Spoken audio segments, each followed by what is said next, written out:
Unbelievable. Hi, everybody. And this is a truly international gathering. Stuart's based in Madrid because he's boho and he's a cosmocrat. Richard's even more cosmocratic. He's in Dubai. And more prosaically, we then have Darren F. Magee in Northern Ireland. And I'm in North Wales. So it doesn't get much more international than that, does it? I think Darren and I have won for the exotic stakes. And it's sizzling. It's sticky bits weather, isn't it? How sticky is it where you are, Stuart? It's 42 degrees today. So what was it in Dubai, Richard, today? Did you say it was 42 in Madrid? 42 degrees Celsius, yeah. Fucking hell. Spicy. It's like the Mexican desert. And it's been 44 in Northern Ireland, hasn't it, Darren? So I believe.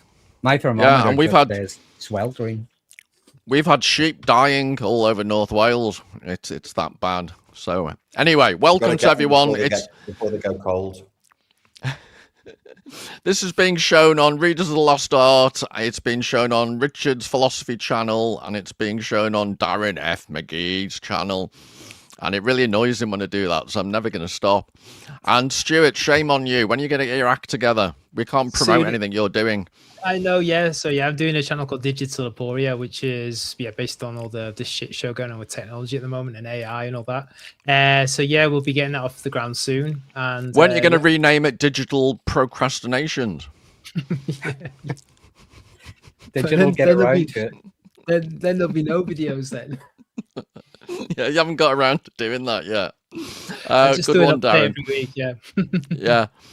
Quick plug on my channel, Readers of the Lost Art. I just did a video on Blood Meridian, which was a lot of fun, and people seem to have liked it. So if you're on the other two, shame on you. If you're on the other two channels, please check it out. Right, Darren, I think you were the Blood Meridian virgin amongst us. Mm-hmm. And it's all Richard's fault. Oh, you have to doubt Richard's taste in books because he doesn't like Moby Dick. We established that last time. Despite the fact Moby Dick is the favorite book of Cormac McCarthy. So there's a slight contradiction going on in Richard's head, methinks. But anyway, what did you make of it, Darren? At the risk of facing your wrath, Paul, I did not like the book. Oh, you big wimp. Hang on, Paul. No, you're supposed to say, and what's liking the book got anything to do with it? You're not supposed to like the book. I want you to feel pain and suffering and catharsis liking books. Fucking hell. Well, you see, I chose my words carefully, Richard. I said I didn't like it. I didn't say I didn't enjoy it, because that's what he pounces on you. So I just said no, you're right. You're right. You got me there. Enjoy. What's the point of enjoying a book? No, I didn't like the book. It's not to say it's not interesting. It's not to say there aren't very interesting things going on in the book. I just didn't like the book. I felt like I was just reading a series of poor decisions that ended up in violence. That's kind of what I felt. So, Darren, if I'm hearing you correctly, can I ask you how long you've been an excessively metrosexual vegan?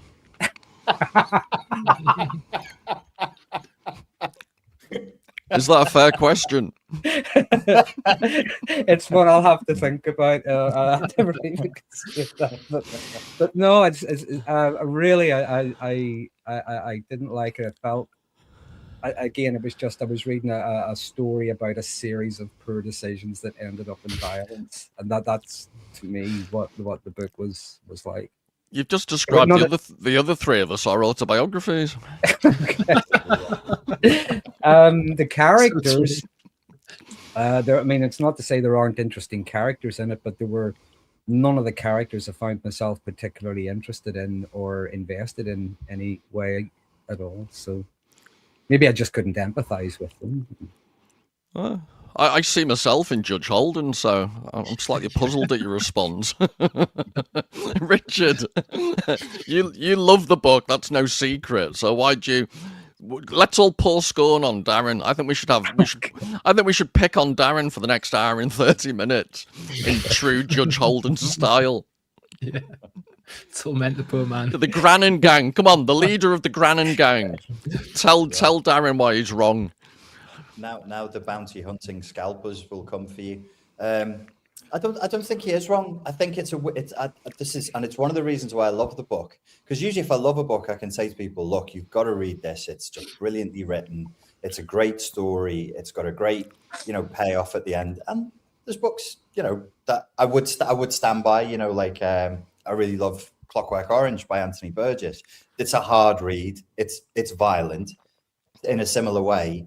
But I'd find it easier to defend it to everybody as a book, even though it's violent and chaotic. This one's violent and chaotic, and I can't defend it because to this day, I don't know why I love it so much. I don't know why I love being in this appalling, clockwork, Gnostic, apocalyptic nightmare world with a bunch of just pure moral degenerates. There's nothing to be said for anyone in this book, except for a very brief period when the kid transitions to being a man, and he seems to develop a thin layer of compassion through his maturity. And then he's brutally killed by cosmic forces within pages after that. It was I love that. It was quite funny the way you said you quite enjoyed being in this degenerate environment. And then I thought Richard has worked the doors in Liverpool. For a long time. Much worse. Yeah. So it basically, reading this novel was a busman's holiday. Yeah. Pretty much. Stuart, what do you think?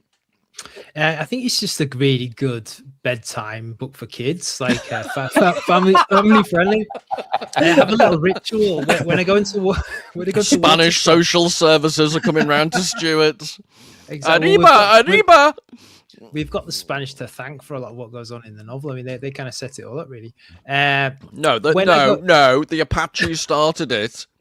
Yeah. I get... And the Aztecs before them. I'm not having the old conquistadores dissed. The Aztecs weren't exactly girl guides, were they? Yeah, but they're give them credit where credit's due. I think it's a brilliantly written book, not because it's not afraid to shy away from anything. It really is what's and all, but also the style of the book. It's just this kind of like a flow of consciousness, the way McCarthy deals with quotes, no quotation marks. It's just this kind of flow of dialogue that mixes in with the thoughts. So it has a very kind of ethereal, dreamy type. I would liken it to Terrence Malick's The Thin Red Line, because they deal with exactly the same theme of war and nature. What is nature via violence? Whereas Malick's film leaves space open for kind of a positive reading. I think McCarthy just basically just goes all in on the doom and gloom. So it's a bit of a tough read, I think, if you're not really into that or you haven't read stuff. It's interesting Richard mentions Clockwork Orange, because I think Clockwork Orange is a very similar novel in that it deals with kind of really unethical characters just portrayed as they are, and it's quite an ambiguous ending.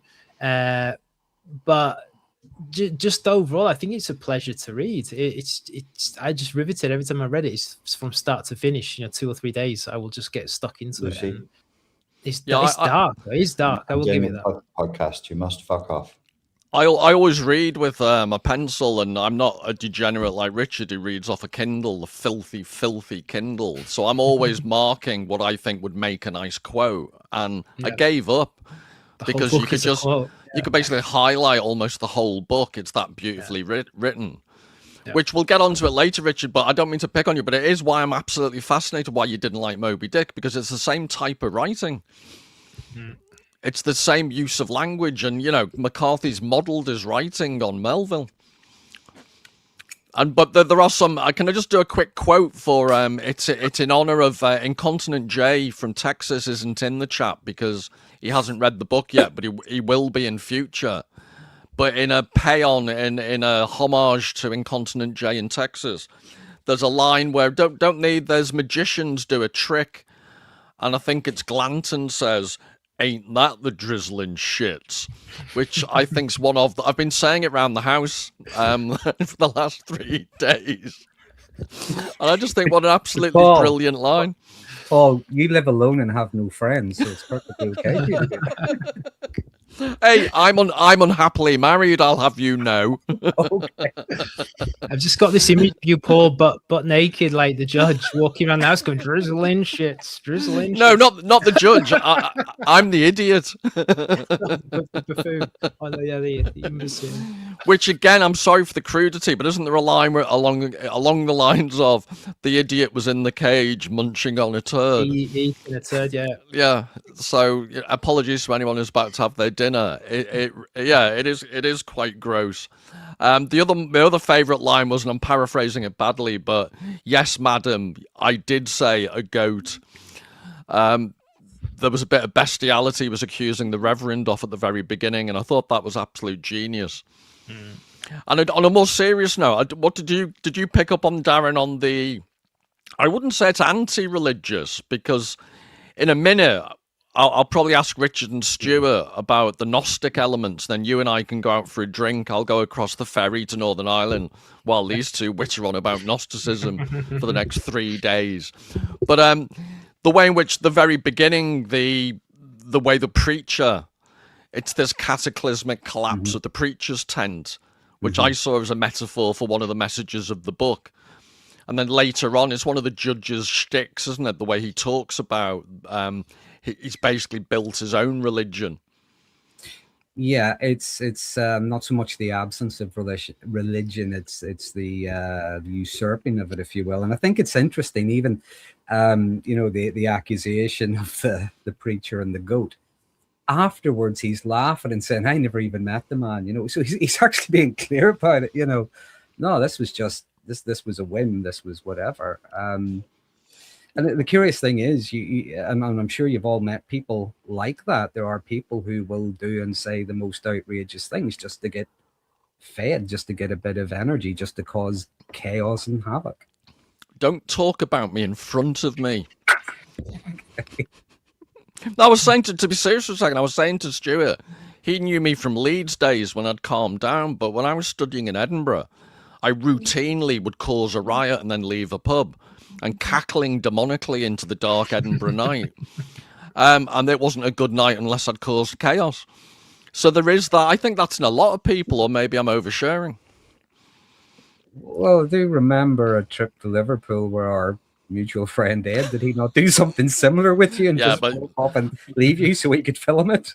I'm a pupil in his mischief-causing, exploits. I must admit, he is Grasshopper. I'm Grasshopper, and he is the master. So I'll give in to him. Okay. So, Stuart, do you and Richard want to now talk about Gnosticism for the next hour? Not really.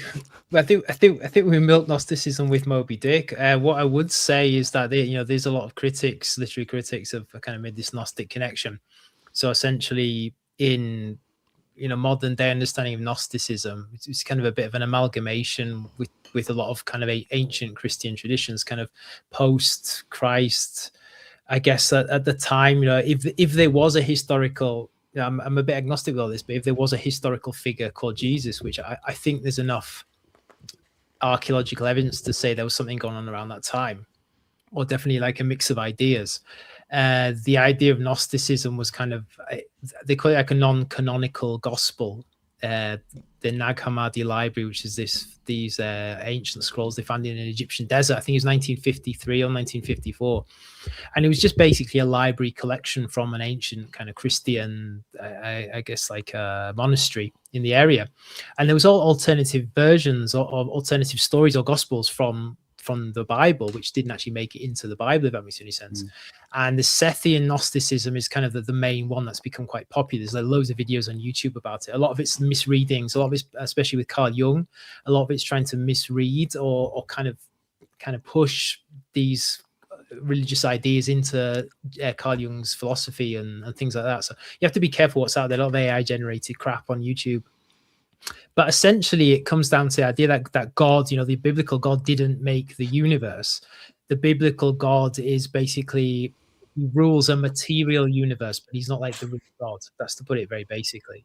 It's referred to as the demiurge. So the biblical, the Judean God is Yahweh, is this demiurge who rules the physical world, but there's different levels of reality, or the top, and at the top there's a single what we would call a God, but it's more like a presence or an emanation or it can't really be put into language, but everything comes from that.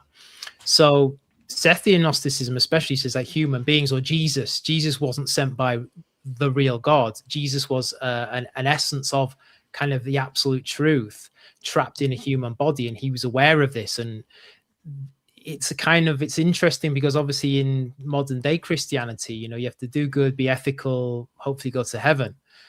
But in Sethian Gnosticism, their version of Christianity, the idea of going to heaven is realizing that you have a trapped essence or trapped energy of a higher God than the material God or the material world God. How this relates to readings of Blood Meridian is that there's an argument that the judge Holden character is meant to be like by positioning himself as some sort of higher deity or absolute truth, he is this kind of like a demiurge of Gnostic realm, if that makes any sense. Yeah, I sent you and Richard. It's not. I don't think it's a particularly well-written article, but there is an article claiming that Cormac McCarthy was also very familiar with the work of Michel Foucault.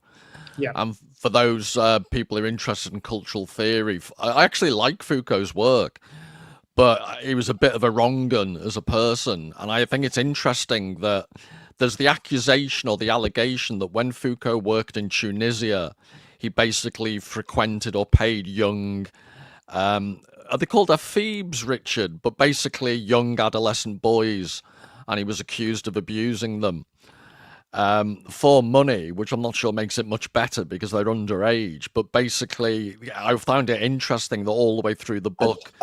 I don't think the police accept that as an excuse, usually, no. No, well, unless you're in Britain. But I won't go any further. I'll get too annoyed. But anyway. No. Let's not walk that path. The whole Foucault thing, all the way through the novel, young people they disappear and are found dead. Mm-hmm. And I thought that was quite deliberate. And I think you've mentioned it before, Stuart, but the way the judge goes around writing everything in a notebook, and we maybe get to it later, there are various quotes he gives saying that if I can't write it down or if I don't know it, I can't control it. And if I can control it, it no longer exists. It only belongs to me. Yeah. I think that fits your demiurge argument really nicely. That's the jealous God of Israel. That's the jealous God of the Old Testament. It's like, he claims dominion over everything. I am the God that created it, so I can do what I want. I'll kill this person, kill that person, set this bush on fire, blah blah blah. And then we get this big change, post historical Jesus, where it's a very abrupt change in the religions of the region. What's interesting about the judge is these kids keep going missing throughout the novel, and there are times in the novel where he does kill children, but then it's also insinuated that he's doing this in the background. So he's like basically like a repeat offender, but he's also described as childlike. And I found that really interesting, the connection. He's this big, hulking, strong man that has kind of childlike features, and he's obsessed with kids, and he's very sinister. Yeah, it wouldn't have worked if he'd have had like a Jimmy Savile type Page Bob. I'm not sure it would have worked as well. Wouldn't be as intimidating. No.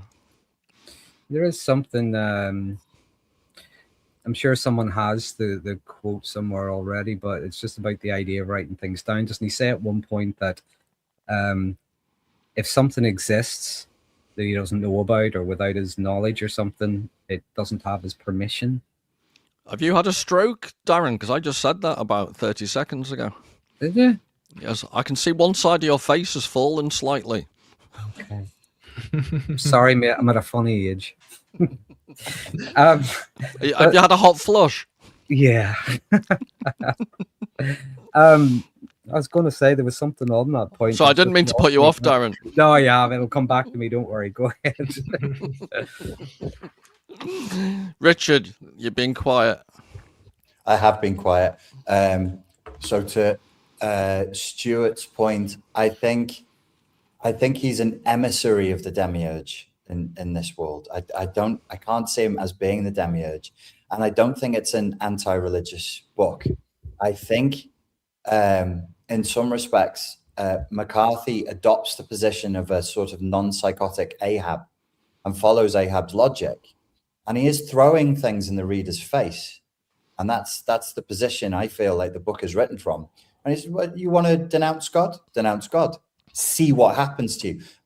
McCarthy writes of consequence a lot, and karma, and cause and effect, and how we're inside of a sort of a closed loop. Is it a law of Newtonian physics or thermodynamics? Inside of a closed loop, for every action, there's an equal and opposite reaction.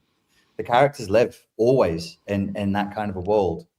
And it's thematically strong here, and it's thematically strong in No Country for Old Men, where there's another demiurge emissary, archontic figure in Anton Chigurh. But they are still in the prison with the humans. They're doomed inside the prison. The judge has the delusional, grandiose aspiration of being Yaldabaoth, but he's not.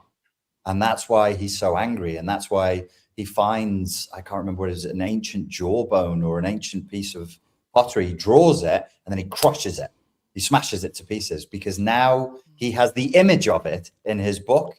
So it is written. It doesn't need to exist in reality. Yeah, he copies there's an etching on a stone or a painting, an ancient painting by the Aboriginal Indians, and he copies it down in his notebook and then scratches it off. So for all eternity, it's gone. So yeah, he definitely has this control issue. Do you think you'd get quite a few sessions out of him, Darren? I don't think there'd be enough sessions or enough money in the world. But that's just repeating what you told me, why you refused to treat me. That's true. That's not very nice. Were there any redeeming features for you, Darren, in the book? I think it was interesting that when the kid shows a little bit of mercy, a little bit of compassion, even with the judge, when he has the opportunity to shoot him and he doesn't. So you see something there. But that's scorned. Ultimately, that's punished, and it could be argued that is ultimately what ends him at the end of the book. Those little moments of, if you want to call them redemption. Yeah, could I query that? Because in another instance, it's like if you had the chance, would you have shot Hitler if you'd have known what happened afterwards? Mm-hmm.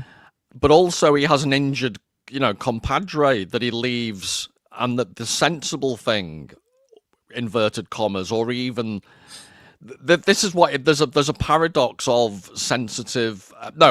insensitive compassion is what I've based my life on. But if he'd have killed his compadre, that would have been kinder, because he was going to die in absolute agony, and that's if he wasn't then found and tortured. But he hasn't got the balls to kill him. To the listeners who've not read it, it's heavily implied he's left him to be tortured to death. And we see in the book the effects of such a torture scene. So we know what likely would be done to him over a period of days, not hours. Such was their delights in these times. And yes, he should have shot the man. The kindest thing he could have done. So the Judge Holden judges him for lacking heart. He's like, you want to go halfway. You want to be involved. You want to play the game, but you won't play it to its logical conclusion. And for that, I despise you. I rebuke you. And I think it's kind of logical. Yeah, what I was going to ask all of you is that I just think it's incredibly apposite for the days we live in, because there's all this talk of at least tolerance and compassion. But there's, I'm not making a particular profound point, because loads of people have made the observation it's quite an intolerant form of tolerance that dominates public discourse. But also, you could have this argument about there's certain, branch of people who are against all types of punitive legal systems and all this type of daft ideas without prejudicing the point and, trying to be even-handed about it. Bloody idiots. But, I'm saying that there is this, pathological compassion. When you actually analyse it in terms of outcomes and consequences, that inverted commas compassionate approach to life is, as you've just pointed out, Richard, ultimately much, much crueler, But it's the virtue signaling, I'm too noble to take someone's life, therefore I will sentence them to almost unimaginable torture. Well, Paul, I think you've just answered your own point. It's not compassion, it's self-righteousness. Yeah. It's a weakness of spirit. Can I read you something from the prologue? Only if you do it in your Barry White voice. This is how I know that Cormac McCarthy's position is one of conflict with the reader and maybe himself. It's from Paul Valery. Your ideas are terrifying and your hearts are faint. Your acts of pity and cruelty are absurd, committed with no calm, as if they were irresistible. Finally, you fear blood more and more, blood and time. It's a condemnation. I think it's a condemnation of the culture he finds himself in, the hypocrisy of the culture he finds himself in. To the last point you just made, Paul. Yeah, there's two quick things I'll say, then I'll shut up for a bit. But there was, he did an interview with New York Times magazine, where he actually says, this was before woke had really exploded, but he basically said the idea that you can live in a non-confrontational, non-violent world is absolute nonsense. It's part of man's DNA. And to back up the point you've just made, Richard, isn't there another epigraph where he quotes archaeologists, one of the first human skeletons ever found, had evidence that it had been scalped? Yeah, that's what I remember. I can't find it in this edition. I was just ChatGPTing it. Yeah, it's in my edition. No, it is. Yeah. It is. I'm sorry. It is here. UC Berkeley colleague Tim D. White also said that a re-examination of a 300,000-year-old fossil skull found in the same region earlier shows evidence of having been scalped. 300,000-year-old fossil skull. So my only defense of McCarthy, I do think, well, in my video I did on this, my line was I took Schopenhauer and said, if you read Schopenhauer and then you read McCarthy, they go together hand in glove. They really nicely balance each other out. Mm. But having then, I read the Schopenhauer, did the video from memory of what I remembered from Blood Meridian. Then I reread Blood Meridian. And in theory, the Schopenhauer argument works perfectly until you read yet another paragraph of absolute intense violence. And my abstract, this is all down to Schopenhauer, as your stomachs churn for one more time. It is, my argument before having reread it was that he's turning violence into almost like an aesthetic form. But I do think he manages that because there is so much violence, you do become slightly immune to it. And therefore you get to reflect on it as if it's an art form, without getting too caught up on if you actually paid attention to what's being described and fully cognized it, you'd be absolutely horrified. Yeah, but I think that go ahead, Paul, you finished. No, go on. Yeah, I was going to say, I think what's interesting about it, and it's basically what I would argue the judge character is trying to do. The judge character is trying to justify his metaphysics by closing off the ground that any other metaphysics or ontology can come forward. So he's positing, like Schopenhauer posits, that the will is the baseline, the grounding, and then representation is what comes from the will. But we're still all subject to the will, even though we can never fully understand it. I think the judge is trying to do this the same with war and violence, and he's foreclosing the possibility of any other kind of a more positive or constructive or alternative metaphysics, ontology, religion, whatever. And I think with the novel, you look at the amount of violence and the lack of a real kind of ethical focal point, even though I would argue that there are moments and it is there. It's very easy to look at it and look at interviews that McCarthy's done and say like, oh yeah, he believes in absolute violence, that he believes violence is the fundamental grounding of well-being and things like that. But again, I would go back to Terrence Malick's Thin Red Line. So he's coming at the same issue of violence, but he's saying, yes, from one perspective, you can see the Schopenhauerian or even the Nietzschean, will to power. That is the fundamental baseline of all reality. And there's something kind of primordial to it for the human experience that's based in nature as confrontation, nature as violence and consumption and need. But then he brings in, I think, is it Waldo, very, very famous American philosopher. Emerson. I put it in my notes. Waldo Emerson. So Waldo Emerson had this idea of the overspirit, that there's a bit more of a kind of, it would take too long to get into it, but it's a bit more of a connecting force. Just like the will is a destructive, consuming force, there's also a connecting force. And Terrence Malick was a Heidegger scholar before he started making movies. Quite a big Heidegger scholar at the time, and he brings in kind of more, I guess, like a more positive reading, that we don't have to view things purely in terms of war, destruction, consumption, like Schopenhauer saw it. We can actually look at beings, just the emergence of nature and the emergence of beings, compassion, etc., etc. That's also a valid reading. So the judge is trying to close off other metaphysics, other ontologies, but then you can look at it from a different aspect. The judge is doing that to claim dominion. Was it what's the word? Suzerain. Yeah, that's it. And this is where the Gnostic reading comes in. He wants to be the overlord. He wants to take control of the material world. But that doesn't rule out the fact that at the same time you can have a parallel reading, that there is compassion in the world. There is goodness to the world. Well, Stuart, there's goodness in the world. Sorry to interrupt. There's goodness in the world, but there definitely isn't compassion in nature. Mm. And that's what I find very powerful about the book. We can, you and I, more than most people, like to philosophize ourselves, silly. But ultimately, if you're going to talk about the natural element of humanity, we still have that atavistic thing within us. No, we have it. Yeah, that's the thing. Yeah. But claiming, so no, I totally take your point. Of course, within human society, compassion exists. Yeah. But he's not talking about the world of humanity.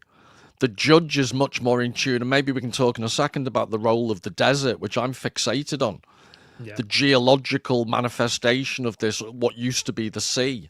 It's a character in itself, the desert. Yeah, it's like Breaking Bad's why I love that TV series, because you can just, I've said it before, you can turn the sound down and just watch it. That's another one I've never seen. Oh, you've got to, Darren. But I was lucky enough, when I was studying at U of Penn, we got when the school finished, we got a drive away, and they didn't find out, my co-people, my students, that I've never had a driving license. So there was 5 of us in a big sedan that needed to get to LA. So we drove across country, and we spent 3 days in Colorado because it was so beautiful. But from Colorado, we drove to Las Vegas, and we went to the Four Corners, and we went through all the scenery that's being described in the novel. And we had to go through, Death Valley at nighttime because it's just so ridiculously hot. And just going through it was unbelievable. Going through Utah as well, the idea that the Mormon pilgrims had wagons, and in a 4x4 car, or I don't even know they had 4x4s then, but in a really good modern car, it felt really dangerous going up these absolute steep slopes with crevices down the side. But the actual stunning natural beauty. And it's not even dog eat dog, is it? It's lizard eat lizard. It's human being eat. Yeah, it's absolutely everything. It's the bats. Buffet. The bats the bats attack a horse at one point. It goes into someone's face at one point, then attacks the horse, I think. Yeah, and then the horse. That was one of the things that freaked me out. Horse gets bitten on the face, and the face explodes. And the horses bite another horse, don't they? Even the horses of the bandit gang, Grannon's gang. Even the horses attack other horses. And horses are some of the most, mild-mannered. I know they can be a bit frisky, but generally mild-mannered creatures. They're herbivores, for God's sake. And even in this book, they turn into carnivores. Yeah. So there's a very long-winded way of saying it. It's this McCarthy's willingness to say compassion is for vegan middle-class people in Madrid, and I will have no truck with it, is what I really admire about the book. Go on, defend yourself, Stuart.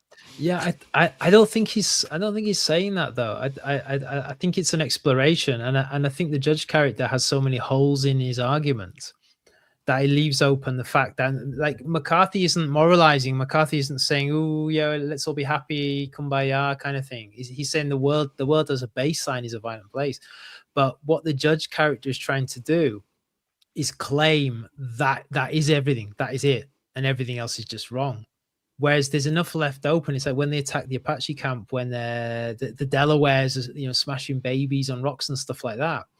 it's still a camp, it's still a society. When they go into villages, there's still villages and societies that aren't attacking each other, that aren't causing problems. And it's like they become, the arrival of violence, they become the arrival of terror. But there's still life going on in human society. And I completely agree with you. Within nature, there's no evidence to say that compassion exists, not ruling it out, but the compassion as we understand it, grace as we understand it in nature, you look at a tarantula eating a spider, or a horse biting another horse. Yeah, but that's ultimately my question, Stuart. And to the extent, this is the irony, if you're a genuine card-carrying tree hugger, and it would have to be recyclable paper the card was made of, but if you are a card-carrying eco tree hugger, then there is this mismatch between the projections you're putting onto nature and the reality of nature. And even if I take everything you've just said as true, but that still leaves this tension between us as atavistic creatures and the human society we seek to superimpose upon that atavism. Wait a second. Let's get into a bit of philosophy here. You're assuming then that if compassion as a notion or justice as a notion exists as being purely human, that humans are outside of nature. We are part of nature. That's the paradox I'm addressing. I'm saying if you overemphasize compassion, you're downplaying the role of nature, which is an element that completely lacks compassion. How does nature lack compassion? We are part of nature. Right. If human beings didn't exist, I do not think the animal kingdom would all sit around a campfire and sing Kumbaya. And with their 8 legs play the guitar. That's reductio ad absurdum, darling. Nobody's suggesting that. But I've taken tablets for that, Richard. We are animals, and we have created compassion and justice. The idea that there's no compassion in nature, I don't know. We've created names for it, Richard. Yeah, we've named it, but maybe it's in sorry, Stuart, go ahead. We can see examples. I mean, we see, especially in community-based, like pack-based animals, we see. But this is where the science aspect comes in, and it's I have read the experiments to see if there's compassion within ape societies, canine societies, and wolves and things like that. They are observations, but I think there's the danger that we anthropomorphize species by saying, hey, they have the same. We humanize. We humanize things because that's natural. We look for patterns, but I'm with Richard. I agree. We are not separate from nature. We are all part of nature, absolutely. But can I just? Would it be? Sorry. No. I interrupted first. You're all right. Go on. The cycle of interruption must hold. So there's a logical fallacy of anthropomorphizing things, but isn't there its inverse where we implicitly claim its opposite, that because we're human, we're godlike or alien or outside of nature? And maybe we are, but I just don't want that to creep in without somebody pointing at it and going, no, Richard, this is what I'm saying McCarthy does. No, this is what I'm saying McCarthy does in the figure of Judge Holden. Yes, of course, he's an extreme, mad as a box of frogs, bald nutter, to use technical language. But I think he also embodies this idea that in a certain sense, philosophical sense, a la Schopenhauer, he is truer to nature than most more avowedly compassionate people are. Your point is your point is true, Richard. We are part of nature, but of all the creatures on Earth, we are the least natural because we have language. We have created societies that exceed in complexity any other creature. So it's our gift and curse. We have this dual nature, which I think the book is trying to address. I think you could say, we're part of nature. So it could also be said there is compassion in human nature. You want to put it that way. The judge not in that nature. Not in that one. not in that one. In that one, he's arguing that the violence and the chaos and all that, he is arguing that is human nature. All the other stuff, like you're talking about, Paul, like societies, like communities, like rules, like laws. He's arguing these things are, to use a modern phrase, these things are just social constructs. Exactly. Yeah. Which is again why I think he is actually a model for Foucault. I think so. by that article. He looks like Foucault. He's got Exactly. Foucault's hairstyle. Yeah. And No, Foucault he's on kind steroids. And if Foucault was a BDSM aficionado, which, Stuart, can you expand on that? I know nothing about that. Foucault was a BDSM aficionado. He was into whipping, strapping, dungeons. Didn't you say there's a portrait of bathhouses. him in your local chapter? Or did I mishear that? I think you misheard that one. All right, sorry. No, but we used to joke about it, Paul. Remember, we were going to write that book, Foucault and the Bathhouse. Do you remember? Because you said you had a lot of background knowledge of these things. In the gay community, I am known as a bear. Isn't that true, Richard? big angry bear daddy. A big angry Scouse bear daddy. They're rare and very highly desired. I'm led to believe. No, it is fascinating. I'm sorry we go off on a slight tangent, but in the gay community, there really is a niche for everyone. So I would be catnip, which in the heterosexual community is almost unimaginable. But in the gay community, there would be a certain niche in which I was absolute catnip. Isn't that great that male lust is such that they will make a fetish of literally everyone's makeup? Everyone's included. It doesn't matter. There's no judgment. Yeah. It's like that male drive is so single-minded, so focused. Like, no, everything is hot. Everything. Yeah, just nothing's off the table. No. Even Paul. You are gorgeous, darling. Can I just give a little quote here because I have obsessive compulsive disorder. One for my esteemed colleague from Northern Ireland. You said before, you were alluding to a quote, and the real quote is so good. Whatever in creation exists without my knowledge exists without my consent. And that's said with rage. Stuart alluded to a quote, only nature can enslave man, and only when the existence of each last entity is rooted out and made to stand naked before him will he properly be suzerain of the earth, the owner of the earth. Just a furious, psychotic lunatic, the judge. I love him so much. Yeah, the best psychos are the ones with a deep, well-rehearsed logic behind them, and they absolutely believe what they say is true. Well, you know, if you had to, go on. If you had to have, go on. No. You're in charge of the interruptions this week, so go on. No. With your personality disorder, I know that impulse control is very, very difficult. I'm trying to and you do have a need to outdo the judge's grandiosity, so let's hear it. No, I was only going to be facetious. I'm genuine. It's unlikely, but I thought I didn't want to interrupt Richard if he was going to make a really profound comment. Go on, Richard. It's actually, I enjoyed dissing you so much that I forgot what I was saying. The dopamine rush, my own personality disorders kicked in. The dopamine rush just wiped it all away. What's that called? Temporary insultative amnesia. Joy. Temporary insultative joy, sadistic lust. I don't know what it's called. No, but you know, if you had to do a Christmas cracker or a Chinese fortune cookie statement of my philosophy in life, it would be from the judge. Surprise, surprise, surprise, surprise. The freedom of the birds is an insult to me. What a wonderful life-denying statement that is. Yeah. The freedom of God, and it is just so very clever because it's a throwaway line, but the birds to landlocked human beings are the ultimate in aerial freedom, and that's what offends him.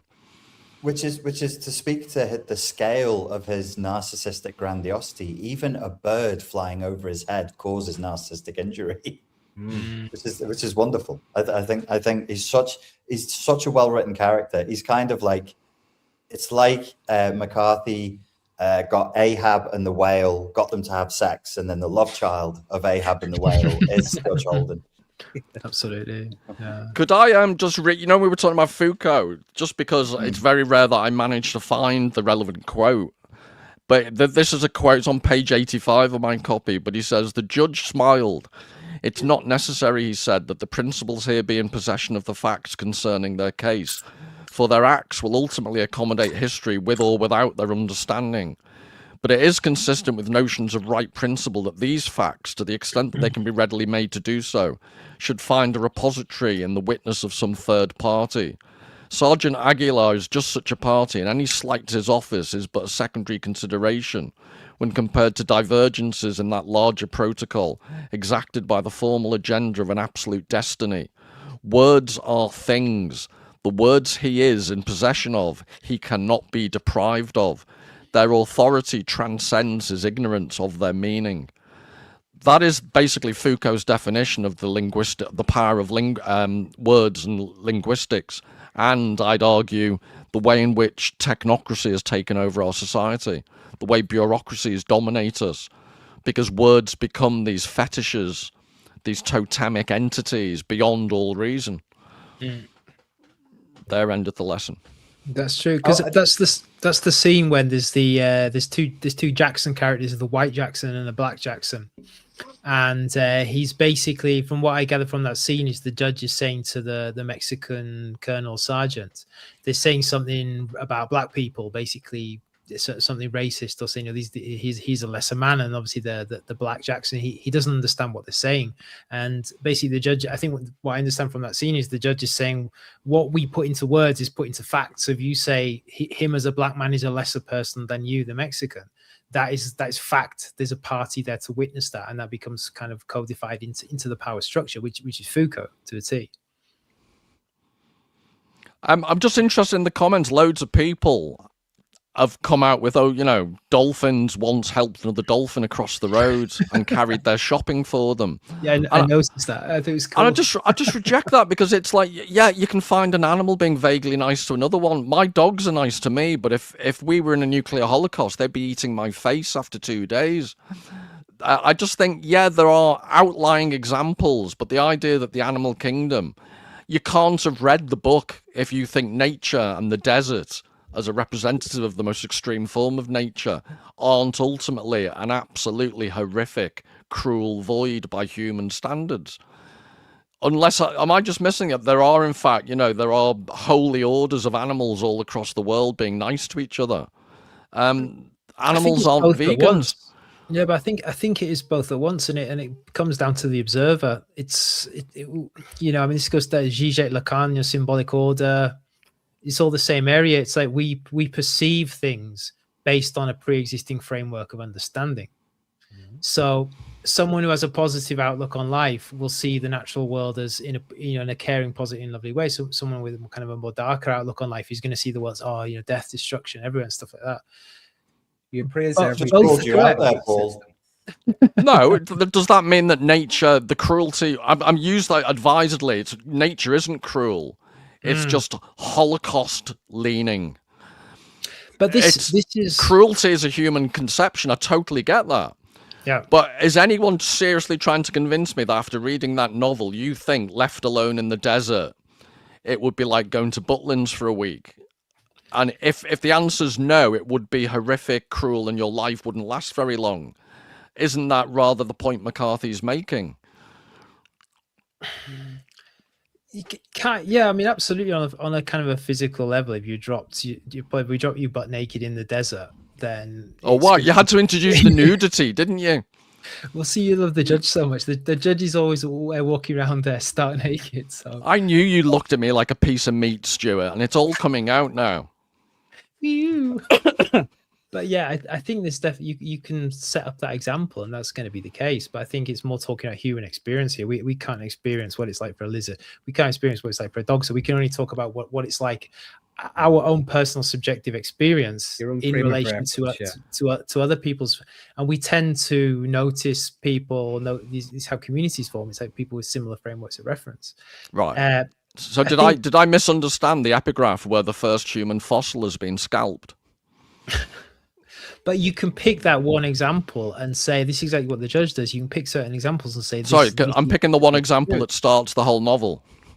So that's one example, but then another That scientist starts the whole novel. It's not just a random example. It's the novel. It's Oh, the Paul, epigraph for that goodness McCarthy sake. chose. Goodness sake, I Dr. can find Taylor. another example from a million years ago where a scientist found a He mother knows and very child well, embracing. Stuart. I Don't know. play his stupid little games. He knows very well what he's saying. It's the internet. We love confrontation. No, Rich, I'm being serious for a second. Well, come on, we No, know you're each other not, well darling. enough. We're not going I to know fall you out well over enough to this. know you're not being fucking serious. Go on. No, my argument is don't shoot the messenger. I carry old people's shopping home for them, and I am generosity incarnate. And You then- know then this, throw it off the Stuart. bridge. But Paul, what am I? you carry their shopping back to your own home. Exactly, yeah. And then the granny goes You over leave the them bridge. standing there. Yeah, it's true. Yeah, love. Let me help you with that. My house is So the other long, way. suckers. Hello, come back. Don't worry about that, love. See you later. So my plans that we all picked on Darren has slightly backfired. Yeah. It's the Glanton Gang versus Readers of the Lost Art. I'm the idiot. I've been singled out and put in a cage. No, but I'm making the serious point that in the context of the novel, if you're going to try and interpret what McCarthy's not asking you to think a single thing, he's too good a writer. Of course, yeah. But to start off with the epigraph of the first human fossil, or one of the first human fossils having been scalped, and to end the novel with this evil psychopath dancing, and the gist of it is he'll always dance and he's going to live forever.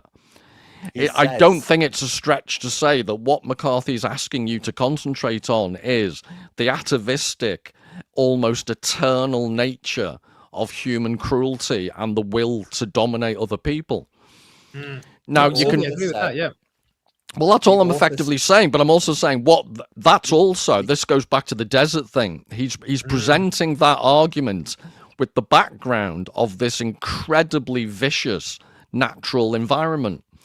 Yeah. So the point is... The author is letting us know the judge is wrong.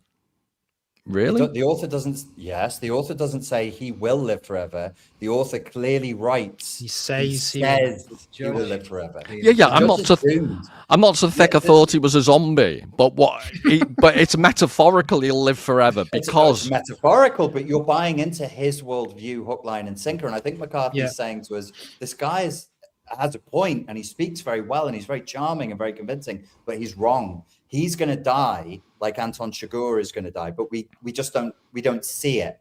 He says he will live forever. One day, some guy's going to turn around and blow his fucking brains out for him. Yeah, but what a life he's had. But there's so many. There's a bit, when the kid makes it to San Diego, and the kid has he's gonna have the operation, and he's on the ether and he's having these dreams. There's a bit. I'll just get my notes. I've always thought of the judge as a forger. This is where the coins come in. This magic trick he does. He makes coins appear, and there's this symbolism of coins. And then there's a bit towards the end, and it's I've got the bits here. He's dreaming about a coin manufacturer. I can't remember the word he uses, but it's like a forger, a literal someone in a forge making coins. And I wrote the coin manufactures a counterfeit representation that passes as true without being backed by actual reality. And throughout the novel, the judge is claiming reality without backing things up. He's telling stories, and then he shows his subjective take. But he's like the perfect example would be with the Reverend at the start. He creates reality. He tells a story about the Reverend being a pervert, doing this, that, the other. He's telling wrong things. And then that starts some violence. We don't know if this is true or not, but then he claims I've never met this guy. So we know it's not true. We know the judge is just basically bullshitted to create. And he's demonstrating right from the very beginning, he can forge truth. He can forge reality. And that's his whole modus operandi. He's forging the reality that violence is the absolute. Violence is the metaphysics. Violence is the ground of being. And that's Stuart, what about the gunpowder? He's using alchemy. Yeah. But he didn't forge that, did he? He didn't forge it, but it's still a material. Right. We're stuck on the top of the mesa, right? and we've got Apaches running up to butcher the four of us. And I say, Stuart, could you put that nut cutlet down? And could you tell us what to do? And you're going to say, I think we should love these Apaches, and we'll have a sing-song, and everything's going to be all right. I would shave my head, tell you all to urinate in a big pile of bat guano. And he scientifically, he recreates the reality to suit himself. So what you've said's true, but it's only half of the equation. But that's my whole point. He's saying, but what the judge is saying is, yes, we know violence is necessary. We know there's violence. We know, but we also know compassion. Cooperation is relevant as well. But what I'm saying is, the judge is trying to say that only violence, only violence. He's a liar. He's a liar. Yeah. Right, Richard, what were you going to say? Because you were going to forcefully disagree with me. Well, 100%. But I just wanted to steelman Stuart's point first. So he's referred to in the book as a coiner. I thought that meant a coin maker, but apparently it implies being a counterfeiter. So Tobin says Judge Holden in his past had been a counterfeiter, a coiner, because what the author's trying to say is he is a creator of false currency, and he coins ideas, he coins concepts. So he is the builder of social constructs. So maybe he's Foucault, but he's also doing what Foucault warns of as well, maybe, or he has alchemical magic, Foucaultian postmodern magic at his hands. Now, to forcefully disagree with Paul, which is my favorite thing to do, what my esteemed colleague Dr. Paul has totally left out of his story there is these are evil, scalping, renegade mercenaries who deserve to die at the hands of the indigenous population, and this bastard judge finds a cunning way to save them. If you shot the movie the other way, you'd think, yes, finally, we've run them down. They've run the heels off their boots. They're running half naked up a hill. Richard, you're right. No, Richard, can I apologize? Richard, can I apologize? Because you're completely correct. Because I forgot that the indigenous Indians were actually very good substitutes for nuns in holy orders, because they have committed no crimes. No, they've committed no crimes. And if you tell me that the Aztecs ripped open people's beating chests and pulled out hearts, I will deny that to my death. No, it's the idea is they're no better or worse. They're no better or worse. The Indians coming up the hill to kill them are just as bad as the brigands. The brigands are evil. The Indians are evil. Everything's evil. That's the message of the book. Everything's evil. But you said, what would you want if you were stuck up a hill with no gunpowder? You'd want the judge there. Stuart wouldn't be stuck up a hill with no fucking gunpowder. He'd be dead at the bottom of the hill, rogered senseless. You'd have been dead, Stuart. You'd have been dead through rogering. I did read that. These men have manufactured their own destiny, and they should have been killed. And the judge, as an occultic force, creates this Faustian deal and gives them a few more months to butcher some more. The judge needs an audience. Basically, the judge needs an audience for his ideas, and he needs to demonstrate that some authenticity to his ideas. And I would say that scene with the bat guano and the explosives on the top of the volcano, the brimstone and the sulfur. He's using this analogy for alchemy to say, like, look at my power. It's not just ideas that I have. It's like I have what I can do, something that can prove to you that I have this power. And it's like a magic trick. It's alchemy. It's a magic trick to say, like, look, I have this ethereal power. I can do this. Darren, he becomes legend, doesn't he? Tobin is reporting him as a legend for this legendary act. Sorry, Darren. Stuart and Richard have become inhabited by the spirit of Greta Thunberg. So can you now speak sense to what's going on? I think this is what I did find interesting about the book with Holden as well. Not just the gunpowder bit, but where he's saying about how violence and chaos is man's natural state, and you see that throughout the book. You even see it with the Glanton Gang. They're bounty hunters, but the more violent they get, it's like they get drunk on their own power, and the worse and worse they get. Inevitably, it ends up in chaos. But he's also saying that he's going to live forever, and he's dancing, and so on. Remember, the kid's now an adult. A lot of years has passed, and he's seen him, and it's like the guy hasn't aged a day now, unless he's using oil of Ulay or something. There's there is something, or an Virgin Instagram, blood, or no an problem. or an Instagram filter or something. You know, there is something. Darren, sorry There's to something interrupt. very ambiguous going on. with That this. is a brilliant. No, honestly, imagine Judge Holden as the face of Oil of Ule. Yeah, that would be good. Yeah. You are the Don Draper of this channel. But there is Chapeau, there's sir. something. There is something. Yes, he's a human. He's got the dark tetrad dripping out of every orifice. But there's something else that it's left very ambiguous. Probably not a bad thing. We get to make our own mind up. No.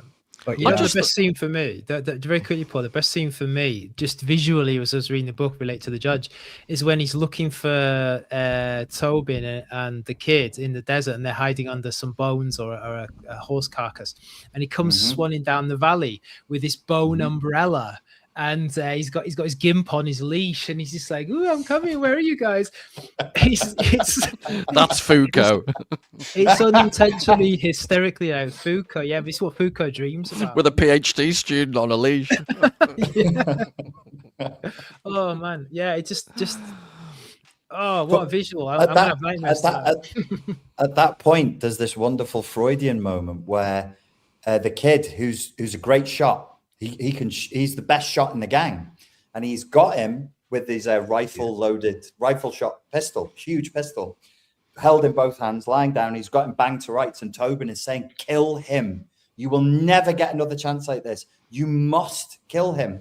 And there's this Freudian moment of impotence. So he holds the phallic symbol, and I think my reading is there's a father-son element there, and that's why in the end of the book he's crushed to death and destroyed, but we never know how. We just know it's an obscenity.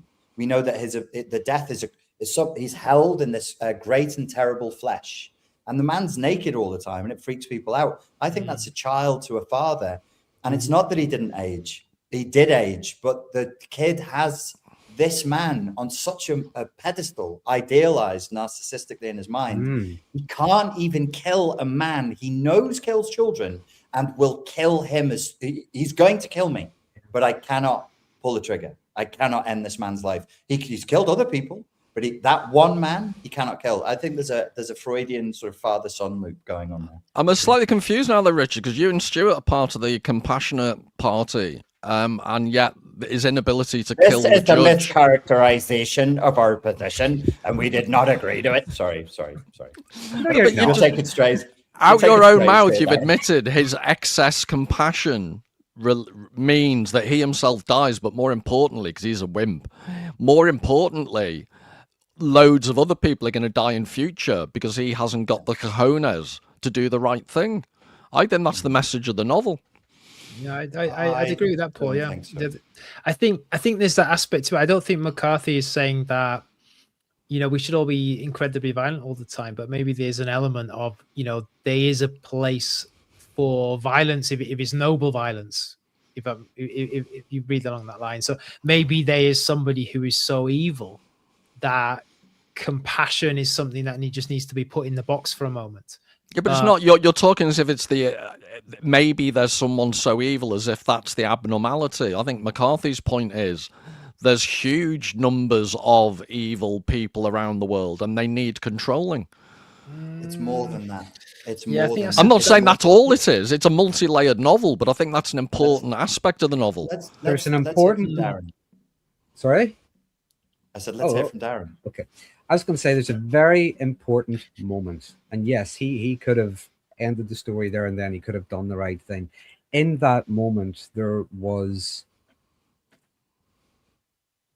an absence of agency, I think. Maybe that's the way of putting it. He has idealized, as Richard said, he's created this version of the judge. The judge is powerful. The judge is all of these things. But that goes both ways as well. The judge has created a version of the kid as well, because he's disapproving, has contempt, and forgive me, I can't remember the whole thing. He sees that act of hesitation. He sees that act of compassion, if you want to call it. He sees that as weakness. He sees that as flaw. And after that, well, again, at the end of the book, this is the thing about narcissistic people on the Dark Tetrad. They have an incredibly long memory. They will hold on to any insult, perceived criticism, disappointment, whatever. It stays with them for a very long time. So that one moment of his lack of agency, in that moment, believing maybe he's not powerful enough, or this will not go well for me, I will be punished somehow. That one moment ultimately leads to many more people being killed. I nearly made up a strange sentence there. Many more people being killed, and ultimately his own end. So, Darren, how would you address the additional inconvenient situation where he left someone to be tortured because he didn't have the gumption to kill him? Well, again, that's not narcissistic abuse, is it? Because the guy is his equal, his peer. Not necessarily. I mean, it doesn't. I didn't get the impression he's leaving someone deliberately to be tortured. Maybe it was. No, it's a sin of omission or commission. It's exactly the same outcome, but because he won't take responsibility. There's no deliberate sadistic cruelty behind it. Maybe that's it's the easiest thing for him to do. He's taken the path of least resistance. Yeah, the path to hell is pay the good intentions. This is what I think dominates our society, and that's why we're hitting the skids. Because joking apart, Judge Holden is obviously an evil psychopath, and yet there's an element of truth to some of the things he says. He's not 100% wrong. He might be 98% wrong. I would say there's an element of correctness, Paul. But the problem is with the judge, again, the judge is trying to claim an absolute truth. Yeah, that's what I just said. He's 98% true. I think that's a good way of putting it. He's trying to claim an absolute truth. I said earlier on, we tend to appraise the world, everything around us, we do it through our belief system. If his belief system is he is the absolute truth, if you want to call it that, then yeah. Bad news, Darren. I'm going to have to kick Dollar's mum off my channel. She's agreeing with everything you say. That is an outrage. It's outrageous. Darren, have you read any of his other books or watched the films of McCarthy? Yeah, I've seen the movie No Country for Old Men. I read the book many years ago of The Road, but I've seen the movie as well, which I much preferred. The Road, by the way. The book to the, or you mean the film The Road? Yeah, I've read the book and seen the movie. So. And you preferred the movie? Yeah, I did. Oh, sound, fair enough. Stuart and Paul, did you watch The Counselor that was written? The screenplay is written by McCarthy. No, I've not seen it. No, it's not good, but watch it because you're McCarthy fans. It's not good, and it's really disturbing in parts. It doesn't work. It's got great actors, big budget. It's just not a good film. I want everybody to have a go with this. I get the impression that McCarthy's frustration is something like the problem with American culture is we aspire for things that we don't really have the stomach to fulfill on. So we go for it, but we're not prepared to go all the way. Almost like we lack the courage of our convictions, something like that. And it's not. I don't think it's a criticism that he falls down on any one side of. He just wants to highlight the hypocrisy.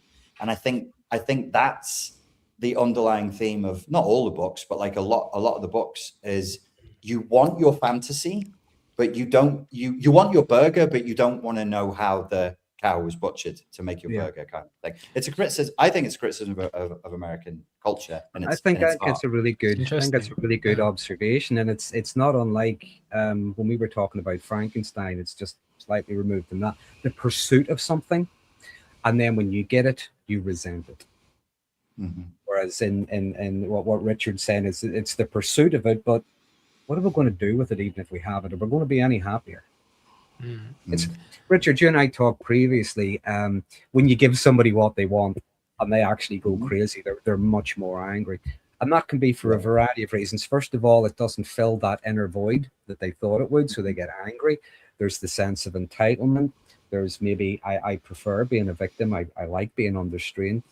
There is also if you were to give someone what they want, if they were to achieve something, that's going to bring up resentment because it's like something was withheld from them in the first place.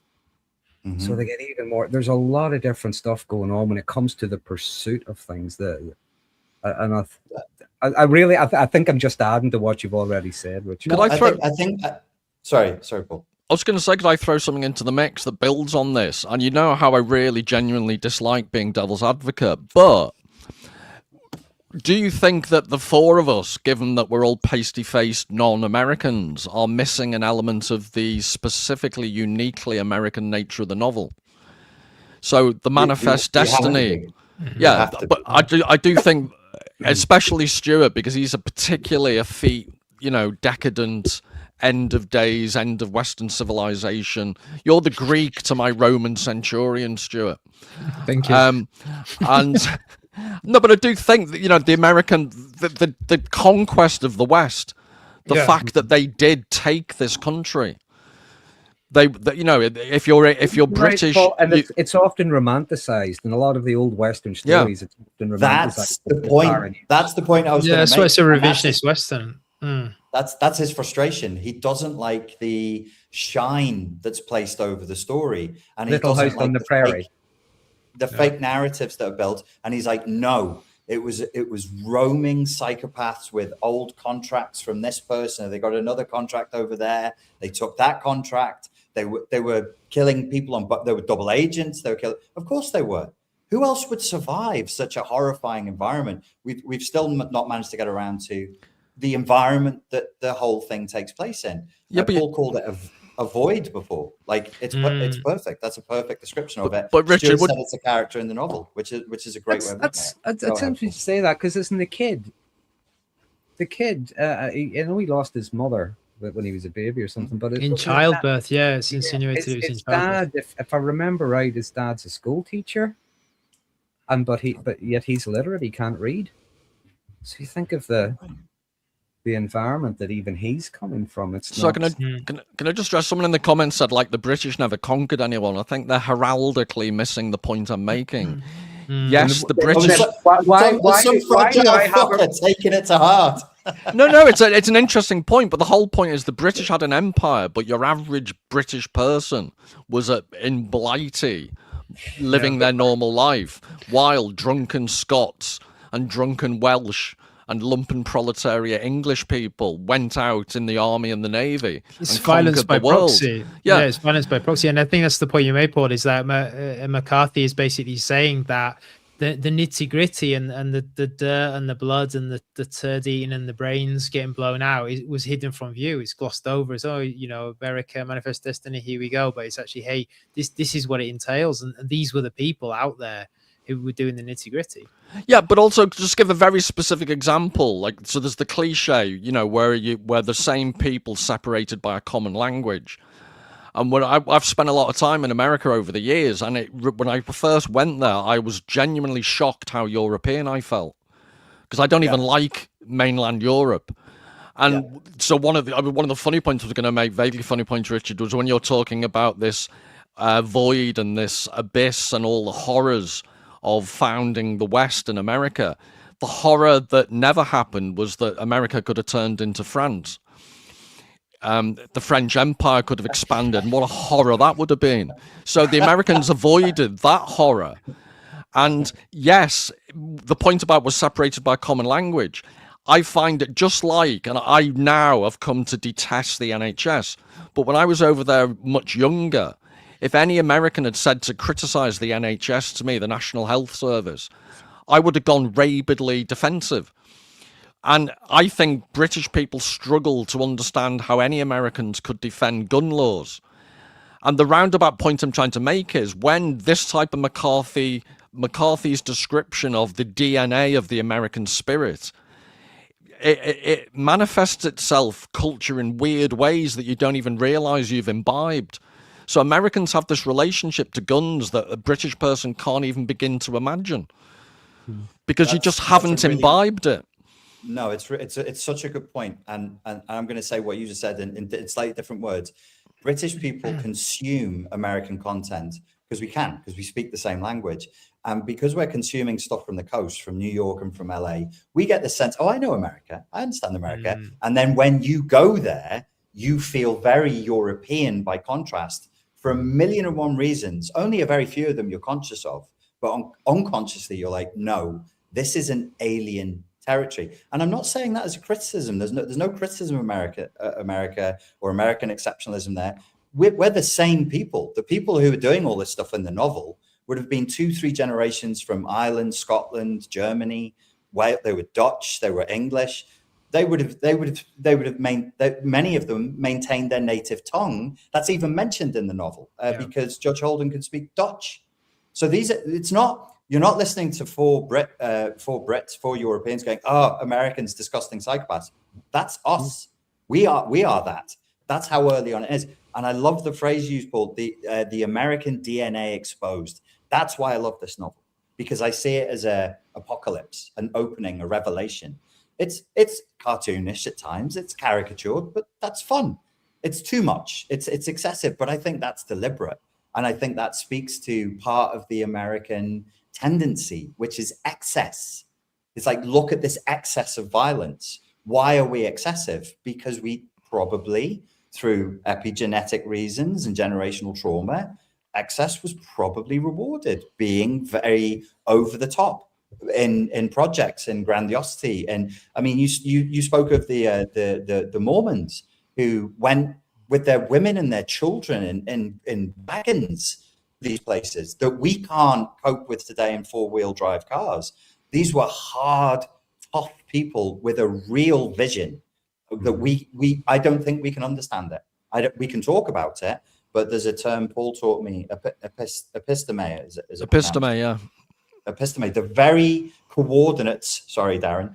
I know you like it when I say coordinates. I joked about it once, just once. Well, what did you say about narcissists having elephant memories? Yeah, I'll take it to my grave. He got up in a seminar and did a Scouse accent, and he went, the coordinates of narcissistic abuse. He got no way. But then I had been taking the piss out of his accent all day. So I think we can't. So as Europeans, we can think we understand America, but I don't think Americans understand America. It's too much. America is a mystery unto itself. It's too big. It's too many countries. There's no America. Idaho's not California. They may as well have a different currency and a different fucking language. So, and the book speaks to all of that in a very, you can go to any page, any chapter, and you can analyze it and you can unpack holographically all of this stuff. I just think I understand Darren saying he didn't like it. You shouldn't like it because you're a psychologically healthy person. but from one point of view, it's packed. It's packed. I see Richard, but Paul really liked it. You are the Judge Holden of this quartet. Passive aggressive insults, you arse. I'm good at it. His father was a schoolmaster. He was an educated but broken man and an alcoholic who spent his evenings reading classical literature. So he was an impotent man. So the father was an impotent father. The judge is a potent father, but over-potent, over-agentic, because he's a psychopath. And this is why psychopaths have such a lure to young men from broken homes. And that's why he joined the gang, I guess. Stuart, could I ask you, have you read Baudrillard's Cool Memory series? No, I haven't. Well, for anyone out there who's interested, it just speaks to the bit I was saying about Europeans trying to understand America. Jean Baudrillard gets a bad name because he was this gitan-smoking French postmodernist he's supposed to be. And it's an old bugbear of mine. I think he's just massively misunderstood. But he did this really weird, I think there was 4 or 5. They were called Cool Memories, and the first one was called America. And he travelled across, it was like a travelogue of this pompous, and he once gave a talk, I think, in Las Vegas in a gold lame suit, talking about postmodern philosophy in a casino. He was a nutter, but very dry French sense of humour, and he describes what I find, I'll have to find the bits, because apologies for my senile memory, but there's a section where he talks about the desert and the geology of America. And it goes to the point Richard's just made about the novelty of the culture. Like, all joking apart, I go to a pub, or I did in Chester, that's about 200 years older than America. And that doesn't stand out as unusual. So that when Americans showed me an old building, you're giggling inside. That their sense of history is so circumscribed. But against that, Baudrillard's saying you go through the terrain that McCarthy is describing, and it is primeval. So it's this juxtaposition of the shiny Las Vegas in the middle of the desert, and yet this culture, the rocks and everything that's described in such vivid detail by McCarthy. And Baudrillard just really plays on this contrast. And he comes up with some beautiful phrases. He said that California suffers from a form of mental AIDS. And he talks about people jogging on... he says people jogging on the Venice beach, lymphatically self-flagellating with earplugs. He talks about they're listening to their Walkmans at the time because it was 80s, 90s. He said they're lymphatically self-flagellating like Richard does in the gym all the time, you deviant. And I'm a good American.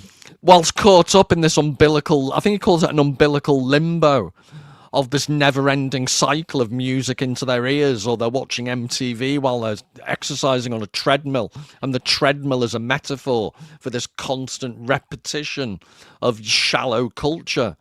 And it's all about American shallow culture, and then he starts talking about the desert, and it blows your mind, the absolute contrast. And I think it's a really, really difficult novel, but I do think Europeans risk coming at it with a load of their own preconceptions that they're just not fully aware of. Yeah. Can I do a quote from Judge Holden? Only in your Barry White voice. In the voice, yeah. I don't have a Barry White voice. It makes no difference what men think of war, said the judge. War endures. As well ask men what they think of stone. War was always here. Before man was, war waited for him. The ultimate trade awaiting its ultimate practitioner. That is the way it was and will be. That way and not some other way. Richard, before we all comment on that, someone in the comments said, take off your shirt. And this is going to surprise the three of you while you were reading it, I assume they meant. But this will surprise the three of you. No one's ever asked me to do that. I am not pale and hairless like the judge. I am pale and hairy. That's my Irish DNA. It pops out. I'm pale and I have like odd clumps of hair, like a mad Irish hermit. That's horrifying. That's you should just have hair. The clumps of hair. No, seriously. You wake up one morning and there's a massive clump on your back that never used to be there. That's Irish. That's Irish, hermit-like behaviour. Nice image for race. I just thought I'd put people off their dinner because they're all fantasizing about Richard reading with his shirt off. Yeah. I'm going to give them a bit of McCarthyite realism. Back to the desert anyway. I'm sure the dinner. Let's go back to the desert. Tis a nicer place than your back, your hairy back. There's a real sense of deep time and history in the desert. I think he even uses the word at one point, Devonian. So we're going back to like these, the Devonian Cambrian seas with weird creatures, like life forms that we just cannot connect. It's just to modern day life. It's just so far back. He's always describing ruins, bones piled on top of bones, bodies piled on top of bodies. At one point they come across some bulls and he says they still have the branding from the Spanish Empire. The conquistadors had left things. The Indians sometimes are wearing like conquistador armor and things like that. I think he describes at one point. So there's a real sense of what the judge is getting at with war as ontology, war as metaphysics. There's constantly triumphing over things. Civilizations rise up, then they're crushed, then another one comes. So we talk about the history of America as being 250 years old this year, but in the novel he's talking about the history of the land itself, not just America. He's talking about that civilizations are temporal. someone else always comes along. And it's amazing that these ragtag outlaws are it's almost like they're traveling through time, traveling through the Spanish Empire, traveling back to these Devonian seas, traveling back to kind of primordial. I think the judge holds a femur, and it's alluded to, it could be like a dinosaur bone or an extinct animal and stuff like that.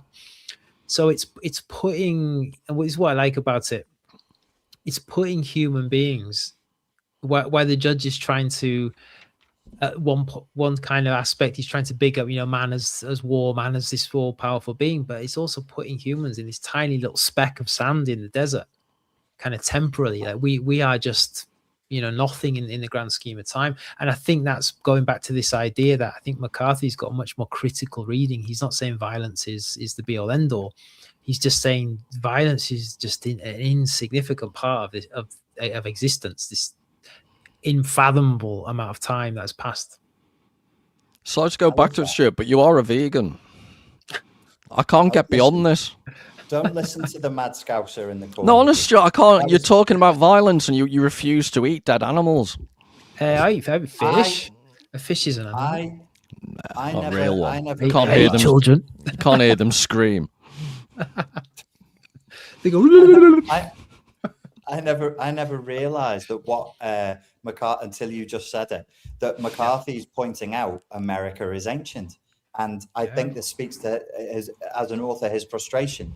So I get the sense of a frustration, and he wants to point things out. He wants to point out hypocrisy. We talk of America as being modern. It fucking isn't modern. It's as ancient as everywhere else, and I missed that until you just said it, and that's a really interesting layer. It was tickling at the back of my unconscious. Like, why is he mentioning long dead deep sea creatures and the fossils? He's reminding you've been here for a fucking second, kid.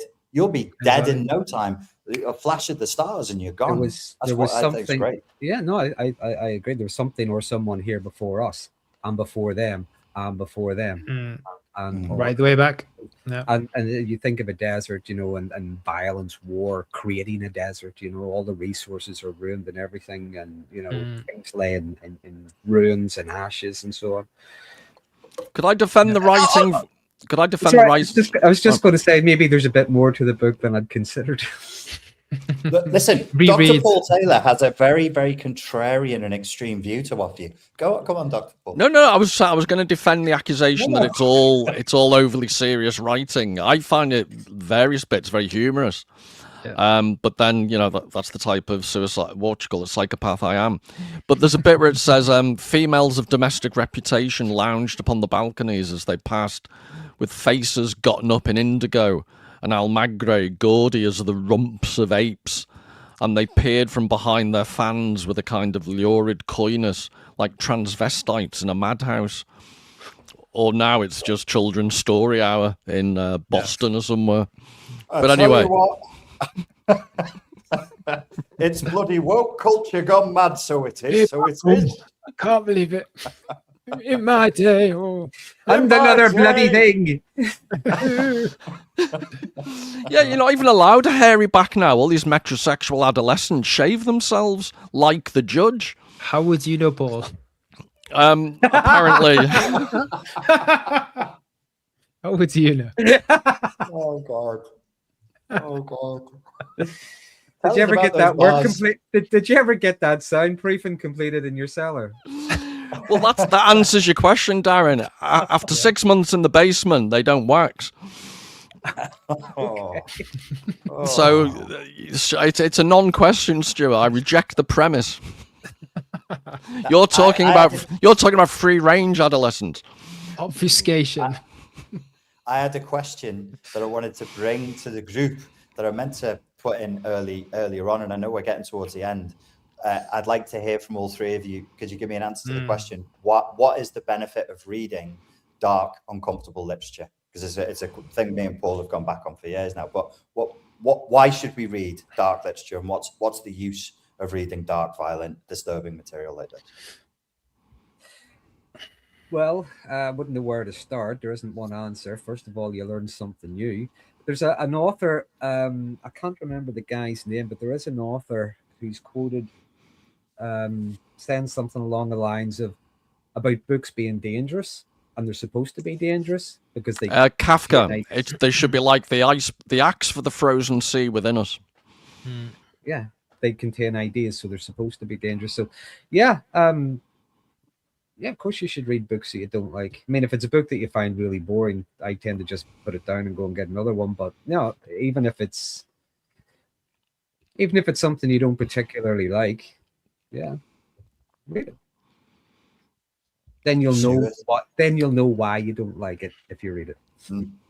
Yeah, I mean, just to double check, I get the question, Richard. You mean like books that not just challenging linguistically, like books that have kind of dark themes to them?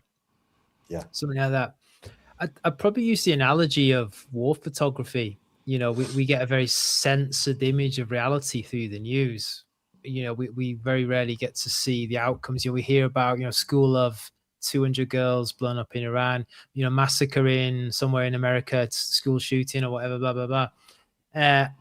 I think it's important to see the visual reality of what reality can be, of what human existence can be, just as it is to read about, the dark soul of man. So yeah, great books like this. Another one will be Heart of Darkness is another absolute read. Clockwork Orange, great book, which I think Stanley Kubrick really got the meat and potatoes of it and made a great film about it as well.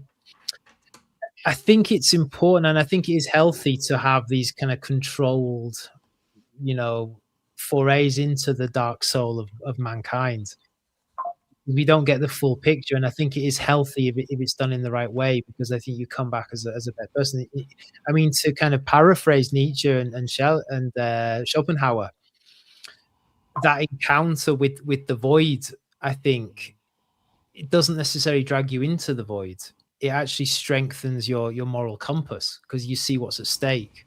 And this is what I got from this book the most, is like, you see what's at stake in a world where there are no rules, and in a world where there are people trying to justify violence as the absolute law, which is what the judge is trying to do. And I think it strengthens your moral compass, because you have some confrontation. You have the confrontation with the other, negative, to put it in simple words.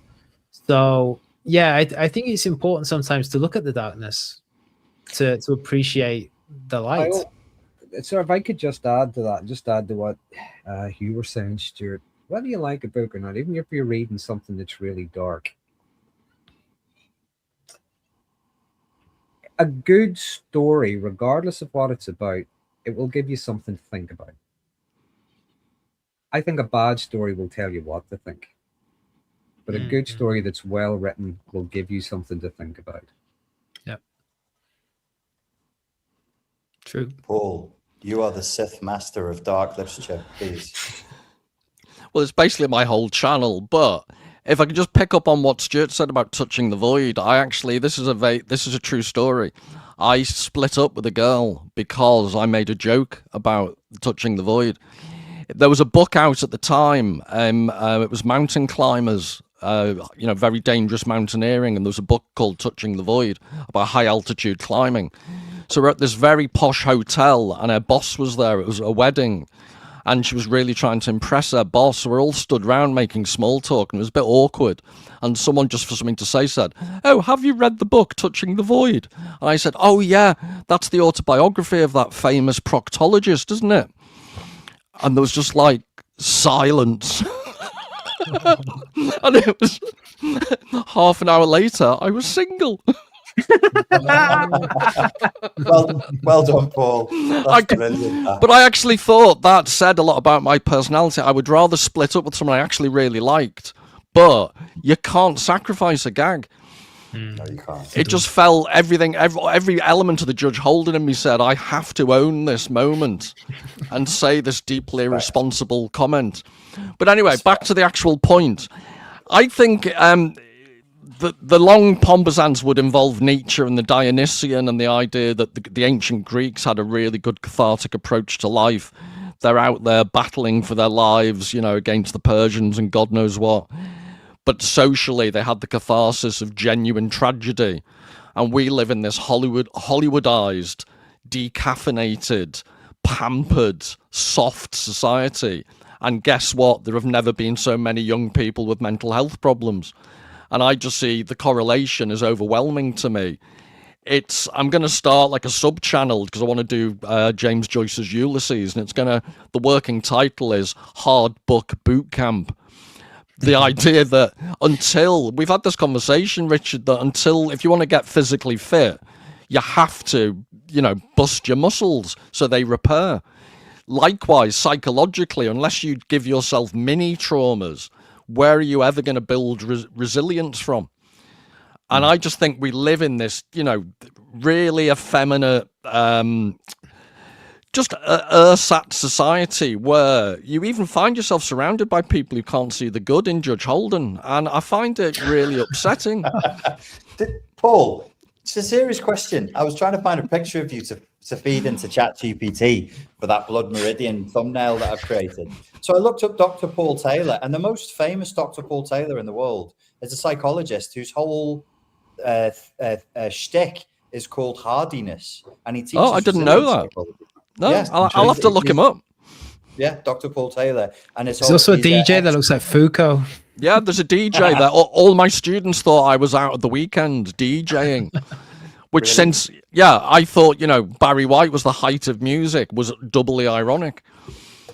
Paul, I would pay really good money to watch you scratching records and moonwalking. I would. I also Stuart, did you ever witness me in an argument about whether I could moonwalk or not?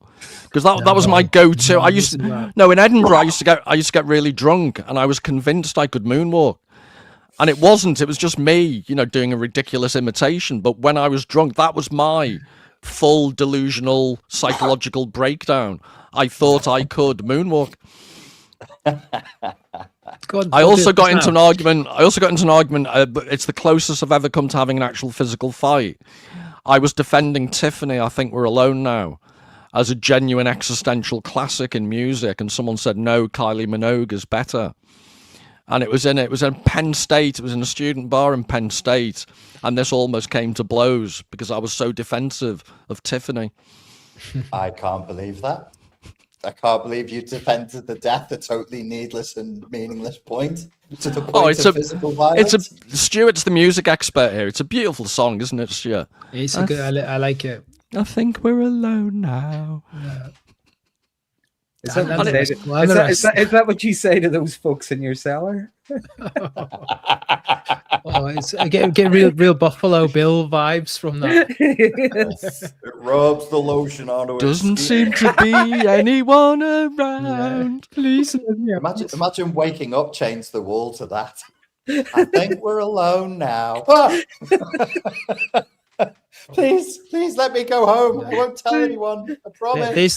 There's that bit in the book where the kid wakes up and there's a hairy old kind of prospector in the hut, like leering over him. The first thing I thought about was Paul. Yes. Yeah. I forgot about that. I don't know about Judge Holden, but yeah, it wasn't clear. Is that the legal case? Right. Well, I think that's a suitably inappropriate note to end on. Yes, as always. It's been a lot of fun. Yes, we will all. So if you can all go and check out Darren F. Magee's channel and Richard's philosophy channel, and like I say, I did a video on Readers of the Lost Art all about Blood Meridian, so check that out, please. Right, everybody. If you're watching this a year from now, Stuart's channel too. It's coming. Yeah, we'll keep nagging him. All the best, everyone. See you later, guys. Bye now.